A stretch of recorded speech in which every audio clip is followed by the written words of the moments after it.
retrouve Nicolas Barré pour l'édito éco d'Europe 1. Bonjour Nicolas. Bonjour Thomas. Eh bien décidément, on n'a pas tous les mêmes problèmes. Ce matin, vous nous parlez du Japon qui manque de chômeurs. Faute de bras, la troisième économie du monde a trop de travail pour pas assez de personnes qui en cherchent. Oui, figurez-vous qu'au moment où certains candidats à la présidentielle parlent de la fin du travail, s'inquiètent de la robotisation, etc., eh bien le Japon, qui est une des économies les plus sophistiquées, les plus automatisées du monde, le Japon manque de bras. Le taux de chômage est tombé à 2,8%, le plus bas niveau depuis un quart de siècle.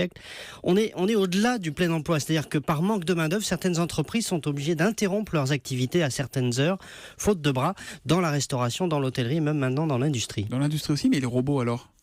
Le Japon, c'est vrai, est le deuxième pays le plus robotisé du monde, avec plus de 300 robots pour 10 000 employés dans l'industrie, 3 fois plus qu'en France. Le premier pays, c'est la Corée du Sud. Et c'est un marché, les robots en forte croissance, 20% de plus l'an dernier. Mais ça ne compense pas, malgré tout, le manque de main-d'œuvre. Alors, l'effet est largement démographique. Bien sûr, la population en âge de travailler au Japon diminue. Elle chute de 500 000 personnes par an. Et comme il y a très peu d'immigration, parce que les Japonais n'en veulent pas, eh bien, cette pénurie de main-d'œuvre s'aggrave. Bon, on se dit au moins que ça doit être bon pour les salaires, non ? Alors, ça se traduit surtout par des heures supplémentaires pour ceux qui sont en CDI, donc c'est bon pour leur pouvoir d'achat.